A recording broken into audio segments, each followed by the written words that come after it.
हरिओम। आज 14 जून है 2025। कल हम लोगों ने 13 जून में देखा था कि साधक जब ध्यान करता है, योग धारणा, 2 श्लोक में 12 और 13 श्लोक है। ये 13 श्लोक आज देखें। 12 श्लोक में 4 मेथड बताया है। सर्वद्वाराणि संयम्य मनोहृदय निरुध्य च मूर्ध्याध्यायात् मन प्राणम आस्थितो योग धारण। अब 13 नंबर श्लोक।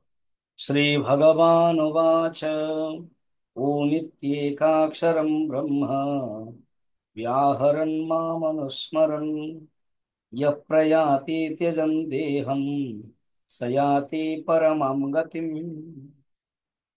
आपको याद रखना चाहिए, अर्जुन के जो सप्तम प्रश्न है उसको ध्यान रख करके भगवान कहते हैं अंतिम काल में जब शरीर को त्याग करता है किस प्रकार के योगी अपने ध्यान करता है।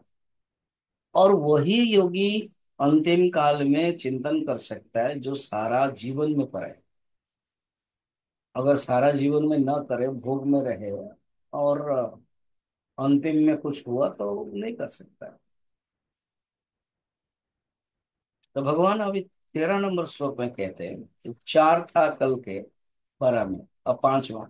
ओम इति एकाक्षरम ब्रह्म व्याहरण। ये पांचवा नंबर। व्याहरण ना उच्चारण करो। ओम इति एकाक्षर ब्रह्म। ओम तो ओम एकाक्षर ब्रह्म है।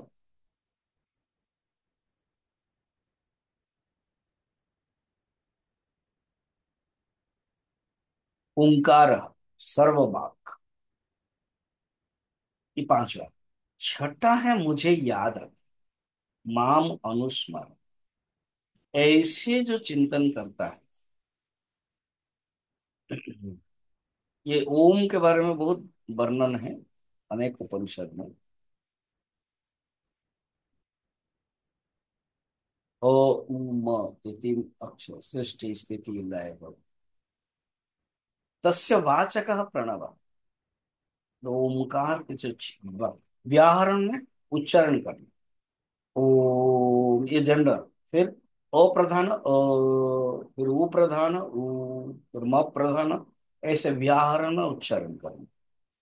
ऐसे जो उच्चारण करता है करके मुझे स्मरण करता है। मामनुस्मरण मतलब मुझे स्मरण करता है। वही जब मनुष्य त्याग करता है शरीर को त्यजन, वो मुझे प्राप्त है। तो वर्णन क्या श्लोक में है?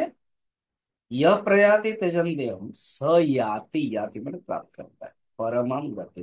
वो परम गति को प्राप्त करता है।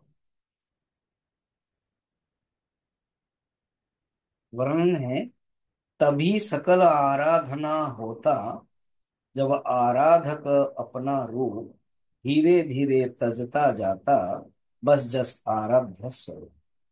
अर्थात आराधक साधक जाता अपने स्वरूप को त्याग करने के बाद उस अपने जो जीवात्मा है, जीवता रूप, उसको त्याग करके उस परमात्मा में पहुंच जाता।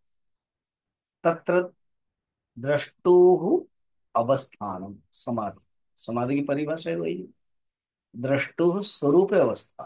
दृष्टा का जो स्वरूप है उसमें अवस्थान होना ही समाधि। याति परम गति और परम गति।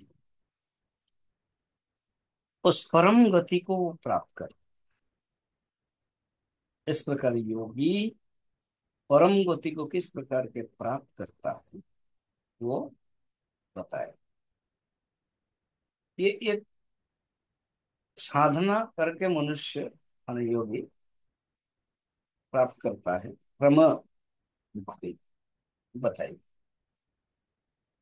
अब अगले में भगवान जो निरंतर स्मरण बताया ना, तो स्मरण केवल योग योग के माध्यम से होगा क्या, प्रश्न होगा। तो नहीं नहीं, और भी मेथड है। तो स्मरण किस मेथड से होगा वो भगवान आगे बताएंगे, जो हम लोग कर देंगे।